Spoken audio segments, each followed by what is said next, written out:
کتاب کا نام صوفی کی دنیا، مصنف جسٹن گارڈر، ترجمہ شاہد حمید، باب نمبر 22 بارکلی۔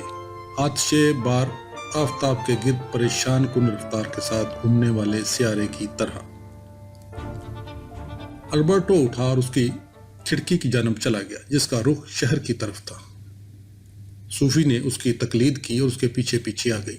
جب وہ وہاں کھڑے قدیم الوضع مکانوں کا جائزہ لے رہے تھے، چھتوں کے اوپر ایک چھوٹا ہتھیارہ اڑتا نظر آیا۔ اس کی دم کے ساتھ خاصا لمبا پھریرا بندھا ہوا تھا۔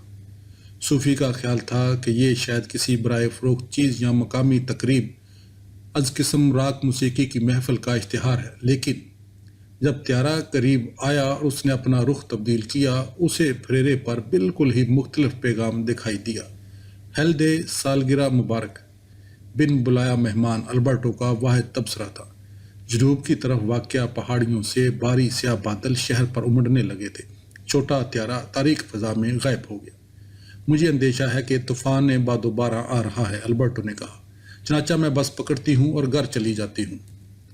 مجھے یہی امید رکھنا چاہیے کہ اس طوفان میں میجر کا ہاتھ نہیں، وہ قادر مطلق نہیں یا ہے۔ البرٹو نے کوئی جواب نہ دیا اور وہ واپس چل پڑا اور کافی کی میز کے سامنے اپنی نشست پر بیٹھ گیا۔ ہمیں برکلی کے متعلق گفتگو کرنا ہوگی، اس نے کچھ دیر کی خاموشی کے بعد کہا۔ صوفی پہلے ہی اپنی نشست سنبھال چکی تھی۔ اسے اچانک احساس ہوا کہ وہ اپنے ناخن چبا رہی ہے۔ جارج برکلی آئرلینڈ کا بشپ تھا۔ وہ 1685 تا 1753 زندہ رہا۔ البرٹو نے اپنی گفتگو کا آغاز کیا۔ اس کے بعد اس نے چپ سادھی اور کافی دیر یوں ہی بیٹھا رہا۔ بارکلی آئرش بشپ تھا، صوفی نے لقمہ دیا، لیکن وہ فلسفی بھی تھا۔ جی، اسے محسوس ہو رہا تھا کہ مروجہ فلسفہ اور سائنس نصرانی طرز حیات کے لیے خطرہ بن چکے ہیں۔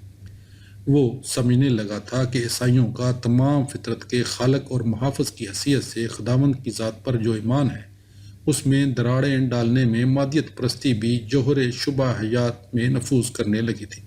ان دونوں سے پیچھے نہیں۔ کیا اس کا واقعہ یہی خیال تھا؟ اس کے باوجود تجربیت پسندوں میں بارکلی سب سے زیادہ اپنی بات پر ثابت قدمی سے قائم رہنے والا شخص تھا۔ کیا اس کا بھی یہی عقیدہ تھا کہ ہم دنیا کے بارے میں اس سے زیادہ کچھ نہیں جانتے جو ہمارے حواس ہمیں بتاتے ہیں؟ اس سے زیادہ۔ بارکلی کا دعویٰ تھا کہ دنیاوی اشیاء واقعہ وہی کچھ ہیں جس کا ہم حواس کے ذریعے ادراک کرتے ہیں، لیکن وہ اشیاء نہیں ہیں۔ آپ کو اس کی وضاحت کرنا ہوگی۔ تمہیں یاد ہوگا کہ لوک نے اس بات کی طرف توجہ دلائی تھی کہ ہم اشیاء کے ثانوی خواص کے بارے میں بیان بازی نہیں کر سکتے۔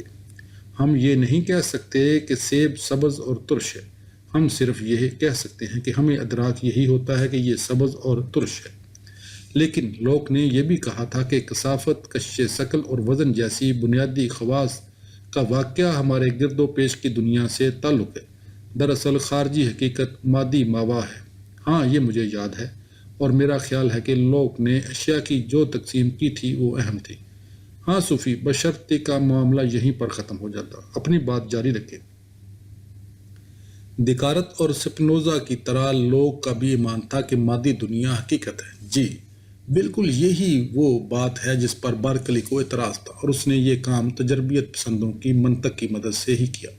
اس کا کہنا تھا کہ واحد اشیاء جو موجود ہیں صرف وہ ہیں جن کا ادراک ہم حواس سے کرتے ہیں، لیکن ہمیں مواد یا مادے کا ادراک نہیں ہو پاتا۔ ہم چیزوں کا ادراک مری اشیاء کے طور پر نہیں کرتے۔ یہ مفروضہ باندھ لینا کہ ہر اس چیز کا جس کا ہم ادراک کرتے ہیں اپنا اساسی ماوا ہوتا ہے، جلد بازی سے نتائج اخذ کرنے کے مترادف ہے۔ ہمیں اس قسم کا کوئی تجربہ نہیں ہوتا جس پر اس دعوے کی بنیاد رکھی جا سکے۔ کیا احمقانہ بات ہے! دیکھیں، صوفی نے اپنی پوری قوت سے میز پر مکہ مارا اور کہا، کیا اس سے یہ ثابت نہیں ہوتا کہ میز واقعہ میز ہے اور یہ میز مادے اور مواد دونوں پر مشتمل ہے؟ تمہیں یہ کیسا محسوس ہوا؟ مجھے کسی سخت چیز کا احساس ہوا۔ تمہیں اپنے رگ و پے میں کسی سخت چیز کا تحس سینسیشن ہوا ہے، لیکن تم نے میز میں اصل مادہ محسوس نہیں کیا۔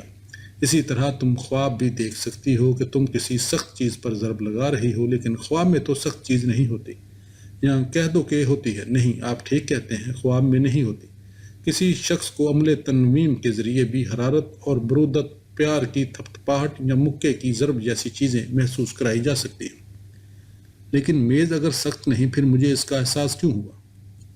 بارکلی کسی روح میں یقین رکھتا تھا۔ اس کا خیال تھا کہ ہمارے خیالات کی کوئی نہ کوئی علت ہوتی ہے، یہ علت ہمارے شعور سے ماورا ہے، لیکن اس علت کی نوعیت مادی نہیں ہوتی، یہ روحانی ہوتی ہے۔ صوفی ایک بار پھر اپنے ناخن چبانے لگی تھی۔ البرٹو کی بات جاری رہی۔ بارکلی کے مطابق میری روح میرے خیالات کی علت بن سکتی ہے، بالکل اسی طرح جب میں کوئی خواب دیکھتا ہوں، لیکن صرف کوئی دوسرا منشا یا اسپرٹ ان خیالات کی علت بن سکتی ہے جو مادی یا طبعی دنیا کی تشکیل کرتے ہیں۔ ہر چیز اس اسپرٹ روح کے باعث ہے جو ہر چیز میں ہر چیز کی علت ہے اور جس پر تمام اشیاء مشتمل ہوتی ہیں، اس نے کہا۔ وہ کس روح کی بات کر رہا تھا؟ بارکلی البتہ خدا کے متعلق سوچ رہا تھا۔ وہ کہتا تھا، ہم مزید برآں دعویٰ کر سکتے ہیں کہ انسان کی موجودگی کی نسبت ہم خدا کی موجودگی کا کہیں زیادہ بین انداز سے ادراک کر سکتے ہیں۔ گویا یہ بھی یقینی نہیں کہ ہم موجود ہیں، ہاں اور نہیں۔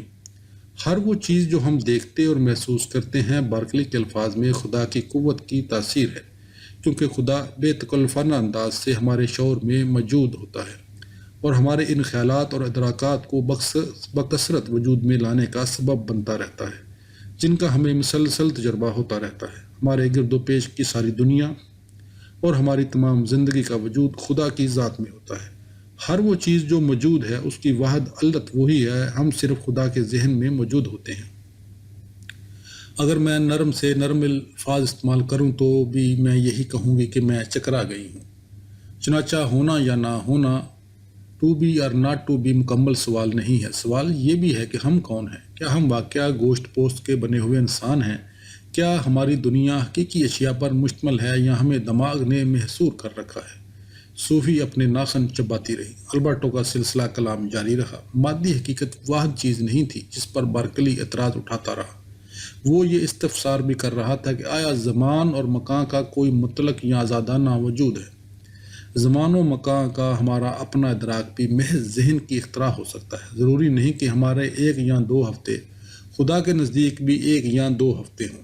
آپ نے کہا تھا کہ بارکلی کے نزدیک یہ روح جس میں ہر چیز موجود ہے نصرانی یعنی کرسچن خدا ہے۔ ہاں میرا خیال ہے، میں نے کہا تھا، لیکن ہمارے لیے میرے لیے اور تمہارے لیے یہ منشا یا روح جو ہر چیز میں ہر چیز کی علت ہے ہیلڈے کا باپ ہو سکتا ہے۔ صوفی کی آنکھیں بے یقینی سے کھلی کی کھلی رہ گئیں، تاہم اس کے ساتھ ہی اس پر کوئی حقیقت بھی منکشف ہونے لگی۔ کیا آپ واقعہ یہی سمجھتے ہیں؟ مجھے کوئی دوسرا مکان نظر نہیں آتا۔ ہمارے ساتھ جو کچھ ہو چکا ہے اس کی شاید یہی قابل قبول وضاحت ہے۔ یہ تمام پوسٹ کارڈ اور دیگر علامتیں جو یہاں وہاں بالکل ہر جگہ ملتی رہی ہیں، ہر میز کا انسانوں کی طرح بات کرنا، خود میری زبان کا غیر ارادی طور پر غوطہ کھانا۔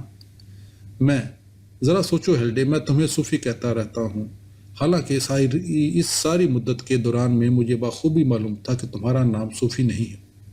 آپ کیا کہہ رہے ہیں؟ اب آپ یقیناً پراگندہ خیالی کا شکار ہو رہے ہیں۔ ہاں بیٹی، میرا دماغ چکر پر چکر کھا رہا ہے، بالکل اسی طرح جس طرح کوئی پریشان کن رفتار سے گھومنے والا سیارہ کسی آتش بار آفتاب کے گرد چکر کاٹ رہا ہو، اور وہ آفتاب ہیلڈے کا باپ ہے۔ ہاں تم یہ کہہ سکتی ہو۔ گویا آپ یہ کہہ رہے ہیں کہ وہ ہمارے لیے ایک قسم کا خدا ہے۔ اگر میں پوری ایمانداری سے کام لوں تو مجھے ہاں میں ہی جواب دینا ہوگا۔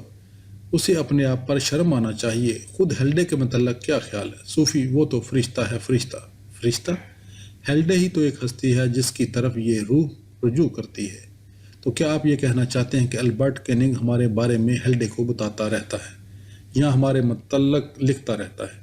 ہم صرف اتنا سیکھ سکے ہیں کہ ہم خود اس مادے کا ادراک نہیں کر سکتے جس سے ہماری حقیقت کی تعمیر ہوئی ہے۔ ہم یہ نہیں جان سکتے کہ ہماری خارجی حقیقت کی تعمیر آوازوں کی لہروں سے ہوئی ہے یا کاغذ اور تحریر سے۔ بارکلی کے مطابق ہم صرف اتنا جان سکتے ہیں کہ ہم روح ہیں اور ہیلڈے فرشتہ ہے۔ ہاں ہیلڈے فرشتہ ہے، بس اسی پر بات ختم ہو جانا چاہیے۔ سالگرہ مبارک ہیلڈے۔ اچانک کمرہ نیلگوں روشنی سے لبریز ہو گیا۔ چند سیکنڈ بعد انہیں رات کی گڑگڑاہٹ سنائی دی اور سارا مکان لرز اٹھا۔ مجھے جانا ہوگا، صوفی نے کہا، اٹھی اور باہر کی جانب کھلنے والے دروازے کی طرف بھاگ پڑی۔ جب وہ باہر نکل رہی تھی، پیش دالان میں ہرمز ہڑبڑا کر جاگ گیا۔ صوفی کے ذہن میں خیال آیا کہ اس نے کتے کو آپ سے پھر ملاقات ہوگی ہیلڈے کہتے سنا ہے۔ صوفی سرپٹ سیڑھیاں پھلانگتی باہر گلی میں بھاگ گئی۔ گلی سنسان تھی اور اب چھاجوں پانی برسنے لگا تھا۔ اس موسلادھار بارش میں ایک دو کاریں زور آزمائی کر رہی تھی، لیکن کسی بس کا دور دور تک نام و نشان بھی نظر نہیں آ رہا تھا۔ صوفی نے دوڑتے دوڑتے مین اسکوائر پار کیا اور اب وہ شہر میں دیوانہ وار بھاگی جا رہے تھے۔ دوڑنے کے دوران میں اس کے ذہن میں ایک ہی خیال بار بار گردش کر رہا تھا، کل میری سالگرہ ہے، 15ویں سالگرہ سے ایک روز پہلے یہ احساس کرنے سے کہ زندگی محض خواب ہے، ذہن میں مزید تلخی نہیں بڑھتی۔ یہ تو بالکل وہی بات ہوئی کہ آپ نے خواب میں 10 لاکھ کا انعام جیتا، مگر جب رقم وصول کرنے چلے آپ کی آنکھ کھل گئی۔ اس کے جوتوں میں پانی بھر گیا تھا، ان سے پچر پچر کی آوازیں نکل رہی تھی۔ اس نے اسی حالت میں کھیل کا میدان عبور کیا۔ چند منٹ بعد اس نے دیکھا کہ کوئی عورت اس کی جانب بھاگی آ رہی ہے۔ یہ اس کی امی تھی۔ غضبناک بجلی بار بار چمکتی تھی اور آسمان میں دراڑیں پڑ جاتی تھیں۔ جب وہ ایک دوسرے کے قریب پہنچی، صوفی کی امی نے اسے اپنی آغوش میں بھینچ لیا۔ ننھی، یہ ہمارے ساتھ کیا ہو رہا ہے؟ پتہ نہیں، صوفی کی سسکیاں نکل رہی تھی۔ معلوم ہوتا ہے کوئی بھیانک خواب ہے۔